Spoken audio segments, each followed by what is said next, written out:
Hey everybody, it's Aaron from the Kilby Life bringing another Kilby Life video. Today I'm going to be talking about how to quit sugar on the carnivore diet. I'd also like to thank Element for sponsoring this video. So you need to be prepared and aware. And I would say the very first thing you need to do is be willing to clean up someone else's poop. Okay, I'm going to have to explain this. I used to work in outreach and we used to hold concerts for kids or teenagers, and there would be a lot of people, sometimes 5, 6, 7, 800, 900 people. And a lot of people equals a lot of poops. Part of my job was to make sure the place got cleaned at the end of the night. And guess what? I had to clean other people's poop. It was a job that a lot of people didn't want to do. I would ask people, hey, let's help with this. And they'd be like, oh, I can't do this. I can't do this. I'm not doing this. I'm not doing this. And I was like, well, I don't have the luxury of not doing this. So I have to do this. And if you won't do it, I guess I'll do it.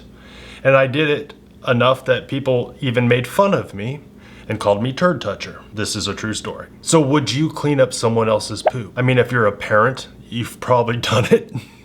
But your own kids is kind of different than some full-grown person's or some teenager's poop. But let's apply this to sugar. Will you give up sugar? Are you willing to give up sugar? Can you give up sugar? Do you think you can give up sugar? Are you actually willing to give up sugar? So one of the things that might happen if you decide to give up sugar is that people might make fun of you and call you sugar toucher. Or not sugar toucher, no sugar man, no sugar woman, no sugar don't eat sugar. Oh, weirdo. They're gonna call you a weirdo. But this video is not gonna help you if you're not willing to touch or clean up somebody else's poop. I mean, this video is not gonna help you if you're not actually willing to put in hard work, to do something that might make you feel uncomfortable, something you think is gross, something that someone might make fun of you of, or make fun of you for it. So are you ready to giving up sugar a shot? Are you ready to clean some toilets? So now that you're actually willing to give up sugar, you're willing to give it a shot, to give it your all, you're gonna need to become a label reader. You need to read every label of every food that you eat. You have to look at these ingredients, be a detective of these ingredients, and make sure that it's not full of sugar, obviously, but high fructose corn syrup, dextrose, lactose, sucrose, lots of crose.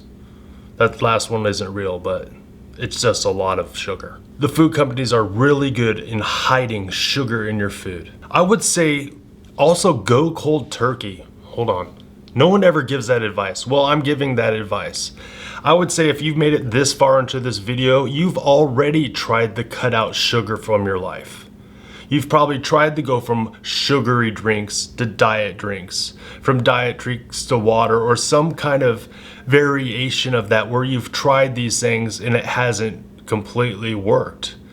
So I would say now is time just to go cold turkey. Now is time to be serious about it and get it out of your life. Just go for it. And sure, maybe you might fail. Maybe you'll have some setbacks, but that's okay. You can try again. Some people say that you need to wean yourself off of sugar.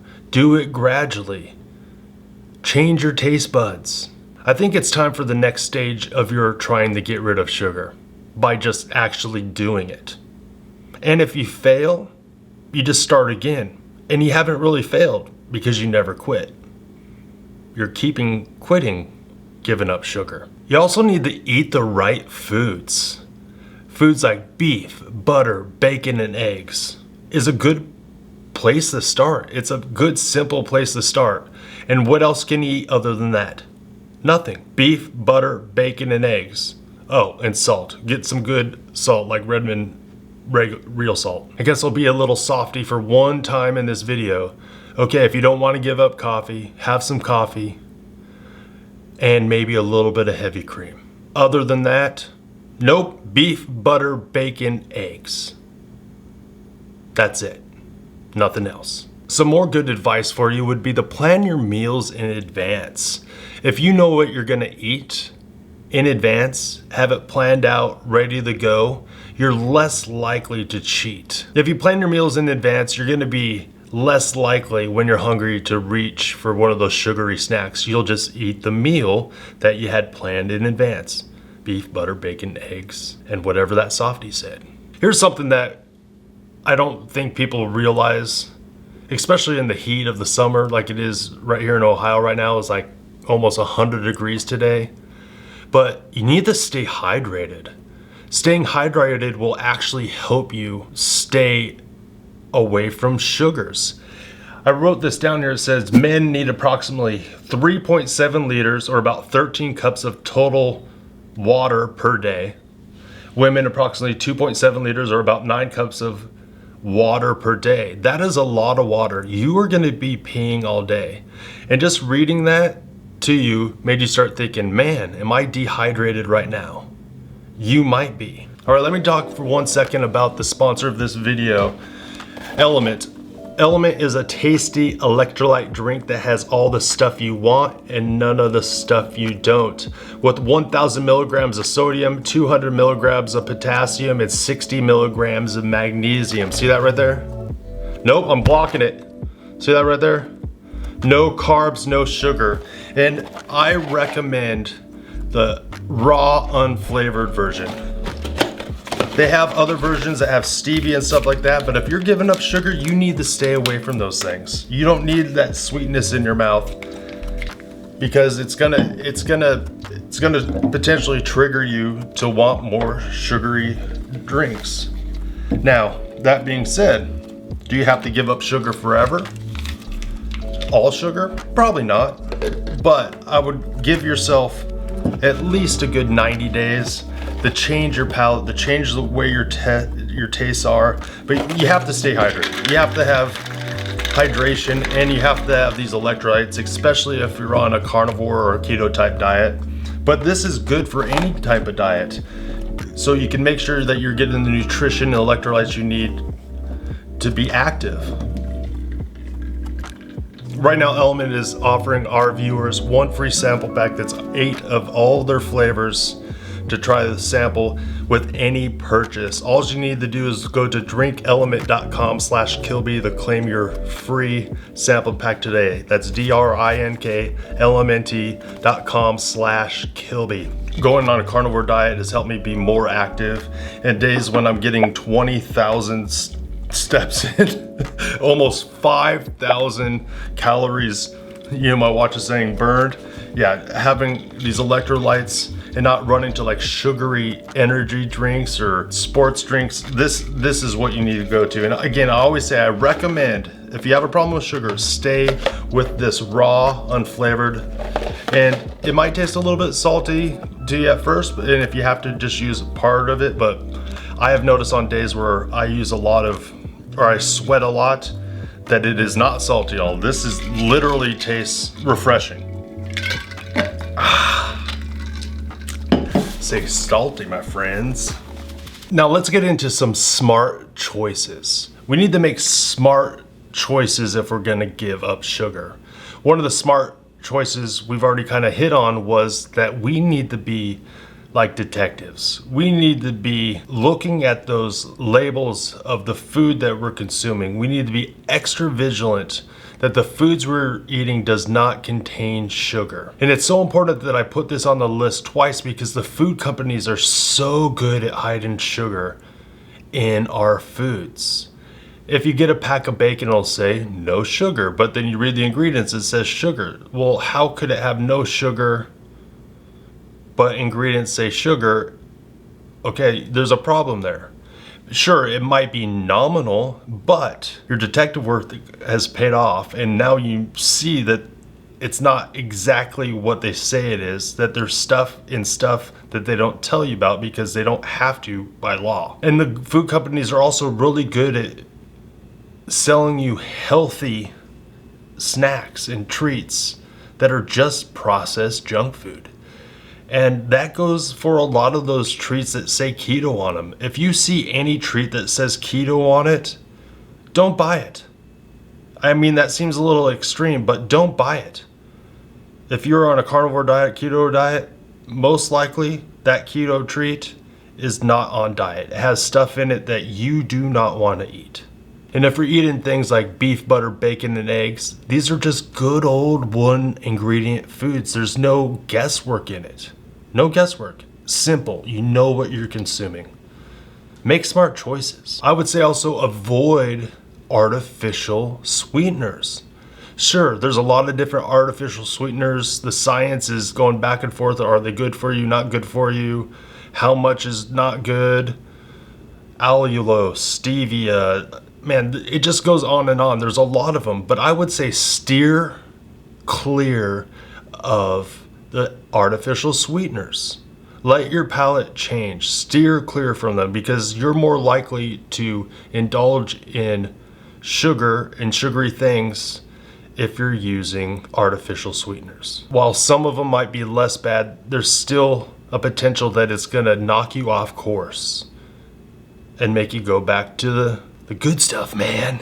I mean the bad stuff. Try and manage stress. If you're breathing, you're gonna have some stress in your life, but you need to find some things to help you mitigate stress in your life, like prayer, meditation, yoga, walking in the forest, singing out loud, whistling, doing a hobby that you enjoy, taking time for you, reading a good book.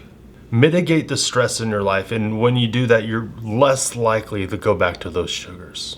You need to get your sleep. I think a lot of us don't realize that we need 7 to 9 hours of good, restful sleep at night. And when we don't get that sleep, we get cranky, we get irritable, and we're more likely to go to like a treat for comfort. Nothing good happens after midnight anyway. And here's a bonus for all you married folks or people that live with people. If your spouse goes to bed, you should probably go to bed too. Don't stay up too much later, because those are the times that you're gonna find yourself rummaging through the pantry or the refrigerator and be most likely to fall back on that sugar wagon. Honey britches, sugar britches. Let's talk about some healthy alternatives. No snacking. I know this is not what you want to hear. It's like, well, when I'm hungry, I should snack. No, when you're hungry, eat some beef, butter, bacon, eggs with some salt. Stick to those things. Keep it simple. No snacking. You need to cut it out. You need to cut that snacking out and eat a meal when you're hungry. Also use mindful eating. Ask yourself, am I hungry or am I just bored? Am I hungry or do I just want to eat? If I skipped this meal, would I be okay? What if I skip the next meal? Would it be okay? What if I'm hungry? Well, then you eat. I would say skip meals only if you think you can. Don't skip meals if you don't think you can make it. Eat the meal. You could also start slowing down your eating. Try to sit and savor, enjoy each bite of the food, and try to really pay attention to your hunger cues. Progress and rewards. You need social support. You need to share your goals with your friends. They might make fun of you. So get on an online group, a support group for people like on carnivore diets where they're giving up the sugars. Having an online support group really helps with encouragement and accountability. I'm a big fan of the Carnivore Quest community on Facebook. I'm also a fan of the Ferrigno Freedoms page on Facebook, the support group there. Obviously here at the Kilby Life, we are starting our own group on locals, and that is also a way to support our channel. Get in one of these groups. They're all Kilby Life approved. I guarantee that. That was bad. Also, you need to reward yourself, or how would they say it on Parks and Rec? Treat yourself! You need to treat yourself with non-food rewards. Do you hear me? You need to treat yourself or reward yourself, but with non-food rewards like a spa day. Go get your nails done. What would I want to do? Maybe buy a new book, watch a movie, go out to a movie, but some kind of reward for making it through a milestone of like, hey, I made it 1 week without sugar. I made it 2 weeks without sugar, 1 month without sugar. Make sure you're rewarding yourself in non-food ways. That being said, don't reward yourself too much because you might actually need to save some money, because when you give up the sugar, your clothes will most likely need to be replaced. Get a coach. Sometimes we just need help. Sometimes we just need to know that there's someone out there that wants good things for us, that has been down this road longer than you have, can kind of show you some of the dangers around the corners that you might not see, and give you some insight and accountability on giving up the sugar. There's a lot of good coaches out there. I know Dante Ferrigno is starting a coaching service. I do coaching. Just go to the kilbylife.com. There's coaching on there. I know there's a lot of good coaches out there for carnivore diets. So if you know any good carnivore coaches, put their names and what they have helped you with down in the comments. Quitting sugar is a gradual process. Even if you give it up and never let that stuff grace your mouth ever again, it's still a gradual process where you've had to do the work day by day, minute by minute, hour by hour. You have to put in the work and do the work. And it's a gradual process. And as human beings, we're most likely going to slip up from now and then. Don't take my word saying you're going to slip up as licensed to slip up. Just try not to slip up ever. Do the best you can. But when you do, or if you do, at that moment, that is the moment you clean another toilet. It's time to simply refocus, reignite that fire under you, and start over. Refocus on that goal and continue to make healthier choices. Because sugar is junk. Yeah. All right, everybody, I want to thank you so much for watching these Kilby Life videos. If I earned your subscription today, make sure this channel gets it. And share this video with anyone you think should give up sugar. Maybe with a note saying, let's do this together or something like that, because that could be a little rough. I've heard statistics that about 100 years ago, the average person in the United States of America ate 10 pounds of sugar per year. That's like one little thing of sugar. And now it's over about 250 pounds on average. Well, I'm breaking the curve because I'm not eating any of the sugar, right? But even if it was 10 pounds, that's like, it's less than like a spoonful a day, probably. It's nominal, but it's dangerous. Especially if you have a problem with sugar, just cut it out. Just cut it out. And maybe someday you can try something that has like a little stevia in it or some kind of sweetness to it. But give yourself all the time and resources and devotion that you can to get over the addiction, the power that it has over you, physically and mentally, spiritually, because we run to this stuff. Even sugar, like carbs, it's a sugar. As a drug, it's like a drug. And it's very unfortunate. But fortunately, you don't have to eat it to live. Your body makes all the sugar it needs. All right, I'm gonna start ranting again. I want to thank everyone again for watching these videos. Kilby out. Super salty!